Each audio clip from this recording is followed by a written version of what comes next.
Thanks very much for coming. It's great that so many came. There are some chairs left, well, not occupied there as well. If you want to take a seat, please do so. We are here to talk about Louise Bourgeois, and the talk is called Art Lives, which is for us very important because for us, Louise Bourgeois in a way lives very much. She died, as you know, last year, more or less exactly a year ago, 98 years old.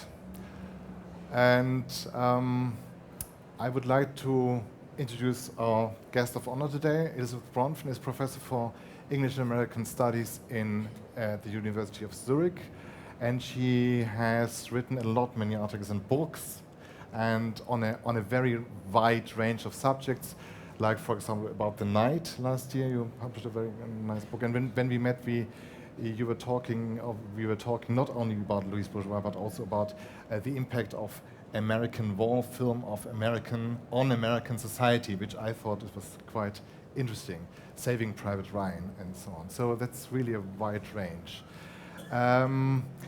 We should start with the place where we met. We met at the Louise Bourgeois studio. Okay, you want me to say something? Yes, we met at the Louise Bourgeois studio. It was a very hot summer, and maybe it's important to say that the Louise Bourgeois studio is still in Lower Chelsea. It's happy that it can stay there in the midst of what is now a lot of expensive shopping. Yes, Stella McCartney, La Perla, and all these. Yeah. But it used to, there was a time, especially when Louise was living there, when this was rather dodgy area to live in. Mm-hmm. And we met there because the Louise Bourgeois studio is in the process of publishing much of her writings. That is to say, she studiously wrote diaries, and then when she went into psychoanalysis, and this is very important, for some 19 years she stopped writing diaries and started writing comments on the most amazing pieces of paper that she could find on her desk. And they're in the process of collecting these writings and filing them and transcribing them. And you could say, well, why would that be interesting? In fact, what we, I think, both discovered, because you were there at a later point in the year, in October, is that in fact, in the midst of all of her constant thinking about herself, about her family, about her sense of psychic distress, and we will be speaking more about that in a moment, she was also incredible about writing it all down. In a sense, one could see her almost as a mathematician of herself. She would come up with formulas and even pictures to explain exactly what was disturbing her. So what is fascinating about reading some of these texts, it's almost like reading poetry or like reading short stories, where Louise Bourgeois writes about herself as Little Louise, and where she gives people in her life positions in relationship to an ever-changing but basically also repetitive formula having to do with her life and her anxieties and her desires. So this is where we met, but we also have something else in common. That's right. We met Louise Bourgeois once. We met, both of us met Louise Bourgeois, not at the same time. Very memorable, and actually it happened. Something happened to us. I mean, the same happened to us actually. Imagine a brownstone in Chelsea, a very sort of narrow brownstone in Chelsea, a very shabby house, one has to say, and Jerry Gorovoy, her assistant, greeting you. Jerry Gorovoy is I mean that really positive. He's a biblical figure because he is really the one who helped Louise Bourgeois sort of getting to terms with many things and sort of making art. It's amazing. It's an amazing person, really, greeting you and telling you Louise has been working all day, and then you enter the room and you see the sort of dripping drawings of pregnant women sort of made with red watercolor, and you have the instant feeling someone is painting with blood, you know. It's all hanging there, it's dripping there, and she's sitting there, and you have to sort of you were not allowed to shake hands. Big mistake if you ever try to do this. Big mistake. Then you were sitting there in front of her, and she would begin to talk about you with Jerry, which was Well, tell him, I mean, tell Elisabeth also. He said, "Did you ever meet her?" And I said, "Yes, I did meet her." And I am not a woman of. I'm not a timid person. I think this is one of the most terrifying experiences of my life. And he said, "Well, yes, actually, one of the most terrifying. One of the things she would do is talk about you in the third person." So yes, I met her 10 years earlier when I was writing my first piece on Louise Bourgeois and her insomnia drawings, which have since come out as a publication with Darras. And at the time, I was instructed I was not allowed to talk about psychoanalysis. I was not allowed to talk about feminism. And there was something else I wasn't allowed to talk about. So there was basically nothing I could talk about. So there I sat with this terrifying, thin woman who is so... and speaking about me in the third person, saying, "Well, Jerry, Elisabeth has not managed to explain to me why she should be writing about me and what it is that her interest is in me, looking at me." And she was sort of sitting there and looking at me as from a very distant, in a very wide distance, far away. And now then we warmed up a bit, and she was talking about the Beyeler Foundation and how Ernst Beyeler hated her work, really. Which is not preventing us from doing an exhibition.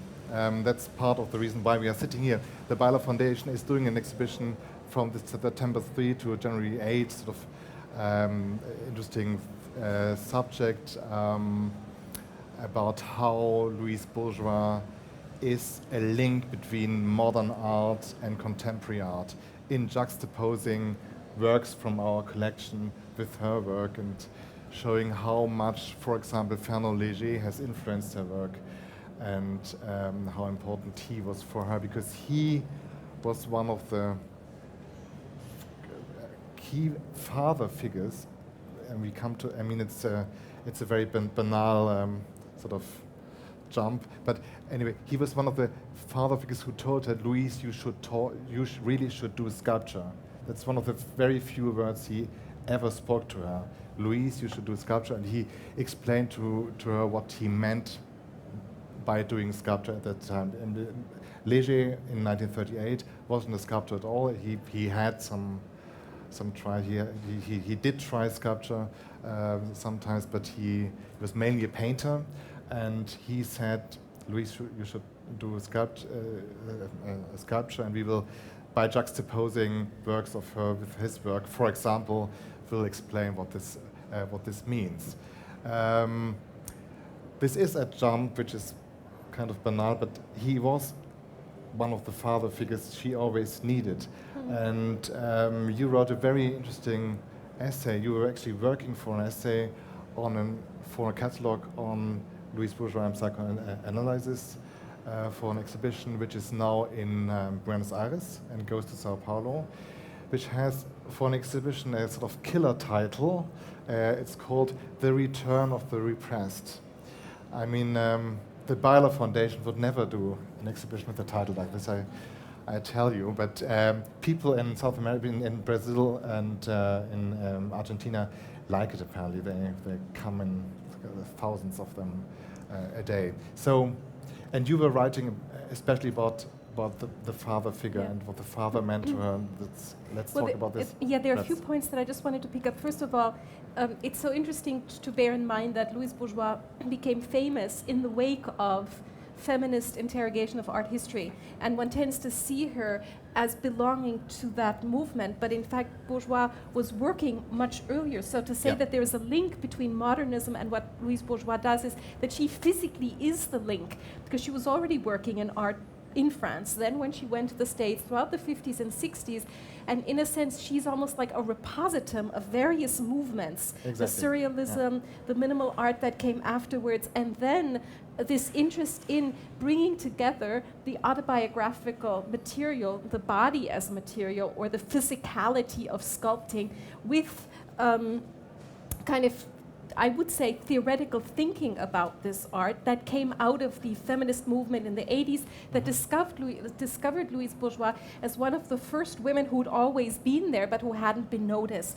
And I make this point because it's as important as this feminist movement was, tapping into the autobiographical situation of a woman artist sometimes screens out the serious formal side of the artist. Yes. And this is initially the way Bourgeois was viewed in the 80s and 90s. Yeah. And so just to draw a connection now between what you were saying before as well, why I was so interested in working in the Bourgeois studio and looking at the diaries and the writings is not because I was trying to furrow, maybe, you know, like a little animal in some kind of, I don't know, vegetable garden looking for carrots. It's some image, well, maybe not carrots these days, but something interesting, yeah? What was important for me is the way autobiographical material comes to be transformed and seriously transformed in her work. So in the case of the father, I mean, Destruction of the Father was the art piece that I was looking at, but I was using it One should as... say 1974, the Dia art collection. Okay, yes. And important, it's the work she did after, now you have to correct me if I'm wrong, after her husband died. After her husband died, Yeah. 1973. So the father figures that she in her mind connects are her real father, her husband, Léger, other... Henry Lovenfeld, the psychoanalyst. Yeah, So and it's kind of like she writes with and against these father figures. She wants to take on their position, but she's also aggressive towards them. And this piece, if you know this piece, it's a table where the debris of a father who has been eaten up by his children, or rather dismembered by his children, is kind of put on display. And for me, this was an scene for the way she sculpts the traumatic aspects of her past. I mean, when we read those pieces, we both found it's extraordinary how she keeps coming back to the same formula. My father has abandoned me. My husband has abandoned me. There's something lacking in my life. Okay. Mother. We come later to the mother, but the mother has abandoned her as well. I mean, really, abandonment. That's the big subject of her life. That's. I was meeting Jerry 10 days ago. I mean, we were talking about the feeling of abandonment of the father and of the father figure, and we were, as I told you just when we came from the main station, there is the Sadie story. You know, everyone who knows the work of Louise Bourgeois comes across this Sadie story. You might just say who well, Sadie Gordon Richmond, her full name, was, when she was 17 or 18 years old, was hired by her father as gouvernante, how do you say in English? Governess. As governess of her children, of his children, and as teacher, as English teacher. And the thing was that the father began an affair with her. I mean, Louise was 12, she was 17, 18, and the father really, and installed her in her house, in their house, and the mother accepting this. I mean, one has, and in 1994, I think, only in 1994, she told the story, and ever since, everyone thinks that Sadie or the mistresses of her father are so important. This is not the case. The mistresses of her father are important, but in the sense that the father abandoned or betrayed people, and that was really something very interesting. And what's fascinating is really that she always tries to find a formula to come over this feeling in making art. And I mean, that was actually, wouldn't you agree? That was actually what drove her making art. That sort of always trying to come over this feeling of betraying or betrayment. How do you say betrayal? Yeah, betrayal. And abandonment. I mean, what I was so taken with looking at those writings, which will be published in English at the end of this year, is how seriously psychoanalytic Louise Bourgeois, who was in therapy for 19 years, actually only works. For 19 years? Wasn't it a bit longer? Well, Didn't but she sustained return? for 19 years, and then she kept returning. And Lowenstein was one of her analysts. But the point is that the point I want to make is that it's really a working through of her own traumatic personal story. But by working through, and that's where this is the idea of psychoanalysis also, there's a form of archaeology. She retrieves and puts on display what it is that also upsets her so much. So it's deeply ambiguous. It's not just throwing away, casting away the characters in her life by whom she feels betrayed, by whom she feels abandoned, whom she has so much rage against. But in fact, she taps into this rage quite self-consciously. She says, I need this rage, I need this destruction, this destructive force, I need this desire to murder my father, my mother, and anyone standing in for them, because this is it's not just the theme of my art, it's also the impulse behind my art. It's the energy that drives me. So that while as a person Louise Bourgeois was at best difficult, and to people like us terrifying, one has to always say, I mean, she was an artist. And the difficultness of her, the constant obsession with herself, the way she presented herself constantly as someone who needed help and support and constant attention, this was very much part of I don't want to say play acting, but it was part of what her aesthetic process is about. Yes. And this is what's important to me, that it's not just depicting stories about my father's mistress, but using the idea that the father had a mistress to talk about what it means to be a child, because a child is always abandoned by its parents. That's what it means to grow up. She's actually referring to herself in writing at one point. Her son Jean-Louis didn't want to abandon. She didn't. The son didn't want to be born, and she had to abandon her son by giving birth to him. And abandonment is like killing someone. It's at the same time. I mean, of course, giving birth is abandonment. It ends in death. So it's really very, very moving. I think it's. I mean, the beautiful English word for this, which you also have in French, is parturition, the idea of parting. Yes. And on both sides, the mother must part with the child, which is a form of abandoning and letting go of the child. And this is what psychoanalysis is so interested in, that initial, I once called it denaveling, the initial cut between the body that holds you. But it also means that the child, in the process of development, must learn to sever that tie even more. Yeah. And what Bourgeois does in her sculptures, I realized, and especially the ones I'm most fond of are the cells, Yes. because she presents scenes that keep repeating this whole process. You could say that life is a constant, steady process of parturition, a constant, steady process of separating, and the pain that is involved in that. And as an artist, I mean, she, in her writings at various points, keeps saying the artist must tap into his or her unconscious, must bypass the conscious, must bypass analytic language. And the real artist has the ability to have this link to the unconscious. That's right. That's the way she puts it. That's really interesting. The real artist has the ability to have this link. At one point, she's actually talking of she's making comparisons between the French word couper, like cutting, and coupable, like. Schuldig, what is schuldig in English? Guilty. Guilty, right. Thanks very much. So, couper is becoming guilty. And so you see, this is this parturition. Parturition.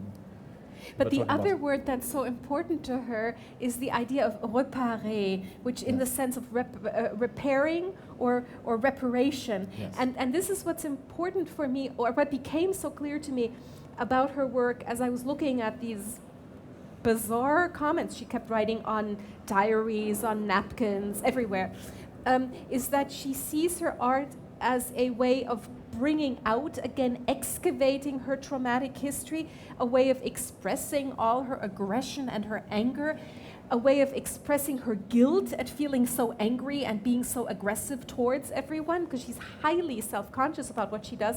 But she also sees her art as a form of reparation. That is to say, having exposed all the horror and having gone through her complex feelings about all this horror by staging it in these cells or in these other sculptures that she has, she also sees this as a way of making good, as a form of, I don't want to use the word restitution because that's much too happy, but reparation in the sense of Wiedergutmachung, zurückzahlen, yeah? Reparation, excavation is very important. Archaeology, I think these are really keywords for her work. And that all relates very much back to her childhood when she when she began drawing and helping out in the tapestry shop. I mean, the parents had this tapestry gallery, and they restored tapestry. And one always has to keep this in mind, that the tapestry in French art history, or the tapestry in general, is an important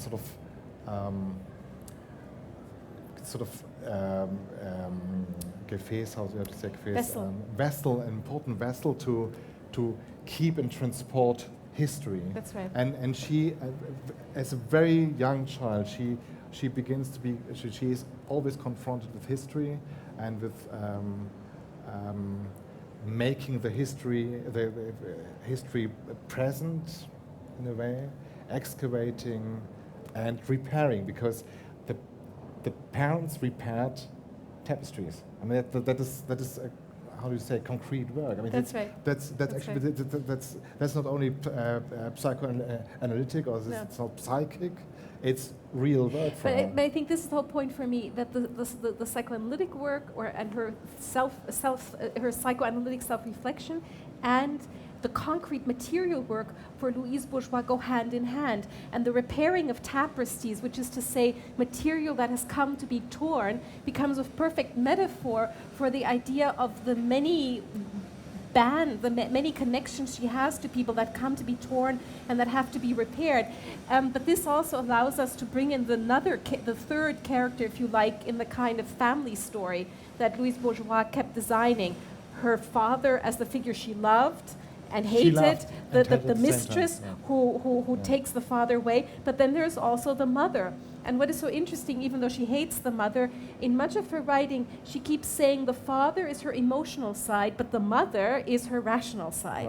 Right. And then she makes, I mean, this is what we can see in Zurich at the moment, that enormous spider. Yes, and you will be able to see it here as well. Yes, we should talk about the mother. You know, we do this exhibition which begins in September, and sort of say hello to Switzerland, that there is Louise Bourgeois, and celebrating her 100th birthday this year, we made a little tour of the spider, which is called Maman, the big sculpture. We began in Bern. The spider is now the shores of Lake Zurich, and will come to Geneva and ends in Riehen, in our garden, the garden of the Beyeler Foundation. And the spider, of course, is what is the spider? The spider is the mother. And it makes a web. It's the Yes. tapestry maker. Yes. It's the one who spins. And as you said, Penelope.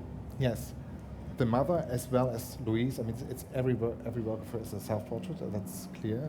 Can I just interrupt you for a moment? Because this is the whole point about us having both, though he 10 years after me, gone into that brown brickstone house in Chelsea, which has, as you see, traumatized us to such a degree that we have to keep talking about it.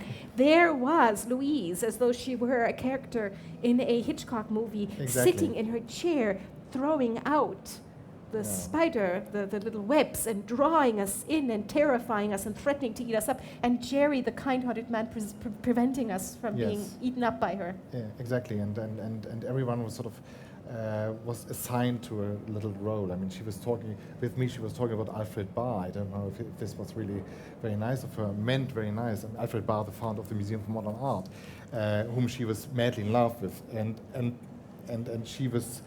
I mean, she was not a very nice person. But returning to we just go back to the mother spider. now. The mother, the spider, Yeah. Louise, the work as a spider work. Right. That's the connection I wanted to draw. The spider. The spider is repairing, and the spider is not mad. I mean, if there is a hole in the web, the spider comes and repairs it. That's always. But the spider in Zurich, and especially the sculpture Maman, is a mother as well, because it carries eggs. So the spider is Medea at the same time. And it's extremely interesting. One has to keep in mind that Louise Bourgeois was extremely learned. She was very intellectual. She had read a lot. She, at one time, out of depression, became a bookseller. I think she had this bookshop for a short time.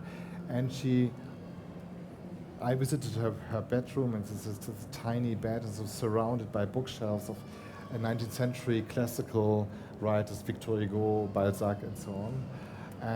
And she was very much aware of history and mythology, and she refers in her writings. She very often refers in these wonderful writings to Medea, and to Penelope as well. And to Penelope, there's a wonderful piece she wrote about sitting on a shore on a beach and watching children building these sandcastles and the waves coming in and destroying the sandcastles, and the children repair the sandcastles, and she's saying this is like Penelope weaving and unraveling what she wove during the night. And Medea at the same time, Medea is the mother who gives birth, and in giving birth is culpable and kills her children in giving birth, and at the same time she's sort of threatening everyone who is leaving her, who like herself leaving her children by killing the most beloved thing, as Medea did, the children. So that's the spider is a very, very complex sculpture. I mean, apart from that, it's a wonderful piece, and you shouldn't miss it in Zurich. The fact that it's so over-dimensional is what is also important, and that, I mean, maybe that's a good way to kind of pull it all together now. That with these various kind of family stories she plays through ceaselessly in her sculptures and in her drawings. What we then find, the real distinction for me between the way she thinks of herself in relationship to the father and the wonderful anecdote we talked about. In one passage she writes how in the portrait gallery of the Bourgeois family there is her father and there is her. She is the real son to the father, her real brother. Poor guy ended up in an insane asylum. So it's kind of like she's rewriting the legacy, she's transcending the gendering of it, and yet the mother has a very specific position in this. It's not just that she's the rational one, she's the cautious one. One can say in that alignment between spider, mother, artist, what Louise Bourgeois also foregrounds is the idea of tenacity. As you said before, the spider is the one that notices where there's a hole in the web, and it will redo its own web. It will continually, ceaselessly keep working at something. Yep. It ensnares people in its art, but it's also the one that just doesn't give up. And in the family story, I'm basically trying to tell you to get this catalog when it comes out in the fall, because it also has... Well, and our catalog as well. Yes, your catalog. You should buy their catalog first. You go to visit the exhibition, you buy his catalog, and then you get the catalog that the studio is doing. South America. No, the catalog's coming out in English. Anyway, right, what I'm trying to say is there are also some wonderful photographs, and there you see that the bourgeois father is this libidinous, silly, a bit of not a fop, Dominique Strauss-Kahn. Yeah, I was going to say it half an hour ago. If you want to understand Dominique Strauss-Kahn, just look, but seriously. Look at the father. And he comes in little white pants and, silly, carnivalesque jouissance, and the mother is the one who holds it all together. And Bourgeois, and that's the point I'm trying to make, plays between these two positions, the excessive, the joyous, the aristocratic, if you like, but then also the tenacious worker. And I think this is what's so spectacular about her. I mean, whether she terrified us or not, imagine the resilience of someone who moves to the States and for decades is in this little show and that little show and then isn't in any show. Totally unnoticed by the market. Then at the age of 70 becomes 80. 80s. Becomes one of the most important the artists in the world, and does this for 20 years. I mean, chapeau, right? Yes, absolutely. Okay. Very good last word.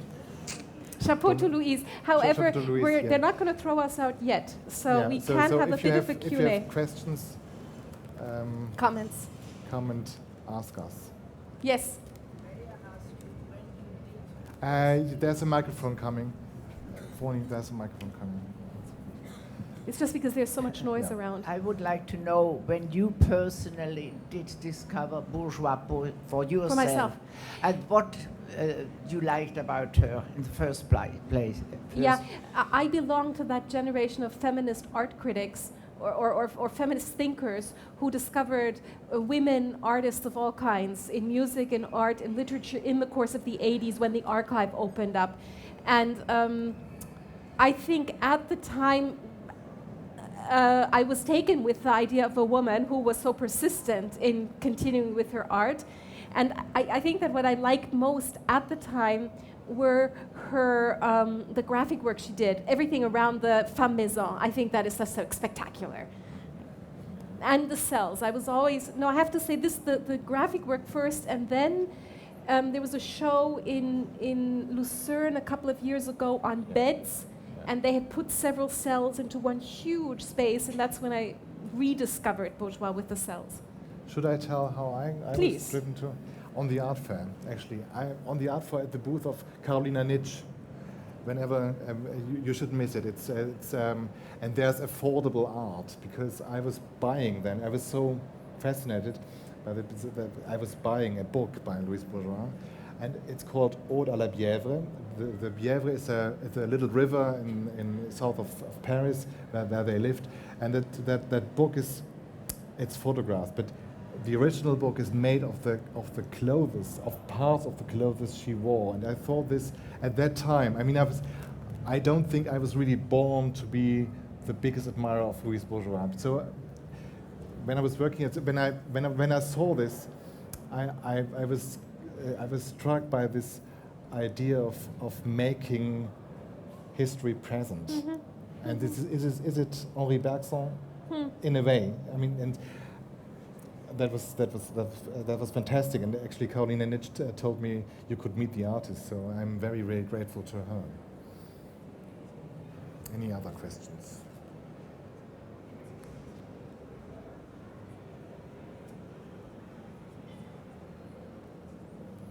No. Well, should I talk about our exhibition just a bit? Why don't you say something about your exhibition? It starts in September? It starts in September.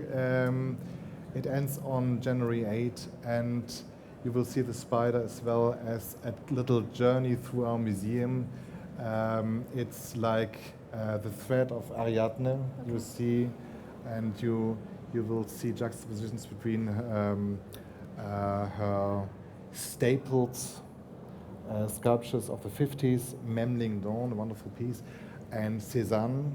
And you will see the juxtaposition of Léger and the red fragmented figure I was talking about. Then you will see, for me, the most important sculpture of abstract expressionism made by Louise Bourgeois.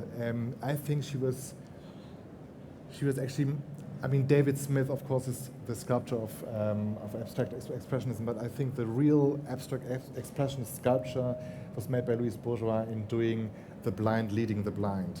It's a wonderful piece which we'll see juxtaposed to a big work, very vast work of Barnett Newman.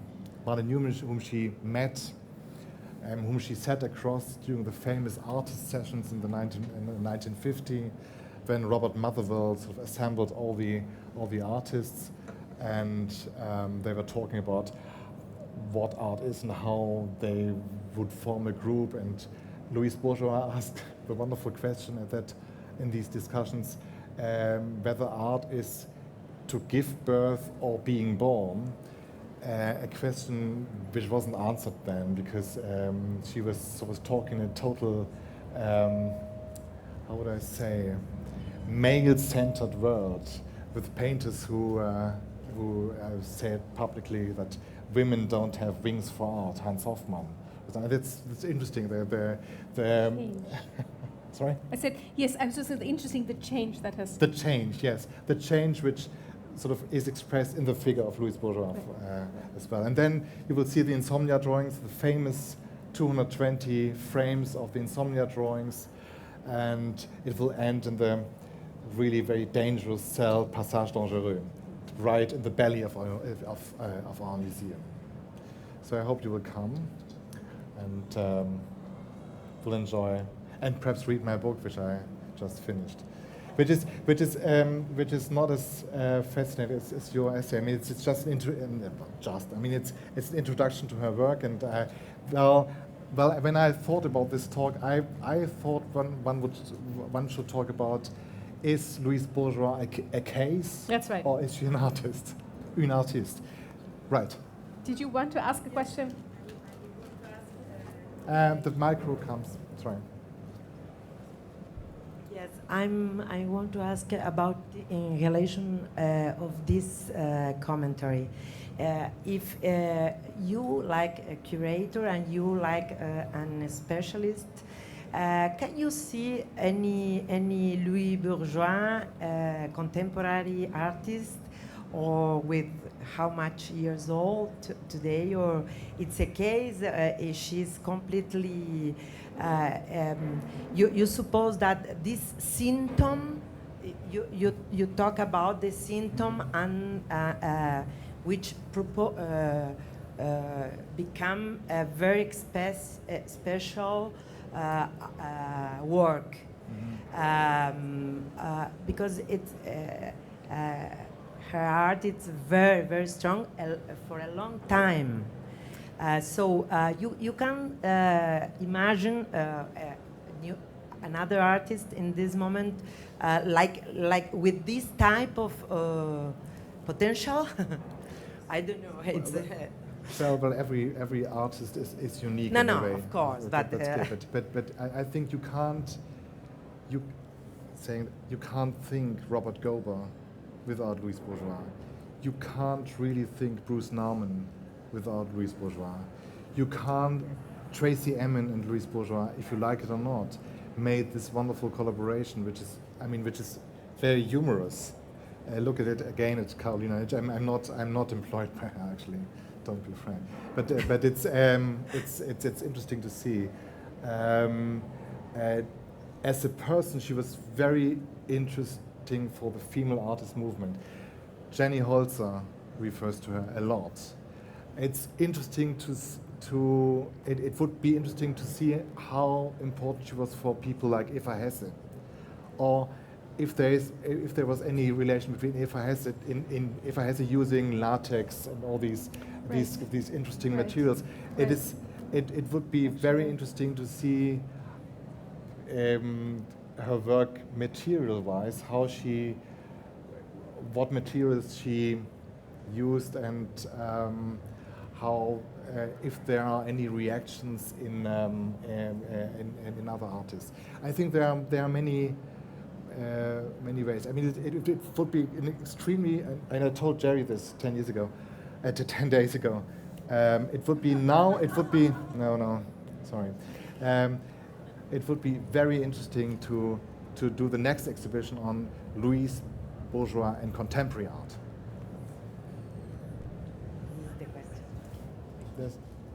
We can't. One more? I'm sorry. Thanks very much for coming, and please come again. I would just like to know what happened and when that moved Louise from not being known to being so important and so influential also for so many artists. I think I would like you to answer that, Professor Bronfen. Yes, I think that, Jerry describes how he met her in the early 80s. I hope I'm not getting the dates wrong, somewhere in the mid-70s to early 80s. 79. When he was 79, when he was curating a small show in Soho, and he decided to put her semi-known into the show. And this was the beginning of their long friendship. And in the late 70s, early 80s, a group of female art historians insisted on changing art history by saying we're not just looking at the archive, we're taking certain theoretical questions having to do with us and looking at contemporary women who somehow or other either implicitly or explicitly use these. And I really would say it's that generation of women art historians in the Anglophone world who insisted on, or not insisted, who presented texts that fit the paintings, making people aware of the paintings, and got written up in the media picking up on the art historical discourse, producing no shows, which produced new art historical discourse. This was really a moment in the 80s, and that's important. It was a moment where the art praxis and writings on art with a theoretical interest, and in this particular case really opening up the archive of women, where this went hand in hand. At the moment, it's severed. But I would say that is what changed. There was a moment when there were enough women art historians, women critics, and women artists who were interested in working in that dialogue. And in all the documentaries about Louise Bourgeois, you also find women artists who then say, we picked her up as our cause, even though Louise Bourgeois never saw herself as a feminist, but they said, this is the woman who, in a sense, has done it for us, and we're going to move on with her. And this is, I think, what built the momentum, so that the first art, I think her first MoMA show was in the... 82. Yeah, I was going to the say 84. mighty Bill Rubin. Yeah, very much that a man. but this was like the yes. first woman artist getting a show in MoMA. So I mean, part of it had to do with that she was posited as one of the first as Deborah well. Y was the That's right, Deborah Y, who has a curator then. I think that's what. That's right. That's right. Yes, I mean, that's why I would really say she's the watershed for women artists, but not just women artists, also for artists working with the body and the notion of installation, etc. I mean, she was known to specialists, and she was known to artists and specialists because she was married to Robert Goldwater. That's another thing we should talk about. If we can make one final comment, Robert he's going to throw Goldwater us is a very out famous in a art moment. historian, and she was the wife. Very long, she was Mrs. Robert Goldwater. That's right. And Jerry says it's his death that was essential for her 73. becoming a... Not to say you shouldn't marry, but she was living under the shadow of the art historian. It was only after that that she, in fact, emerged in her own... But this wasn't your question. Your question was why people picked up on her. I fear... Yeah. He's making signals to us. We must stop now. Thanks Thank you very for much. you all coming. Thanks very much.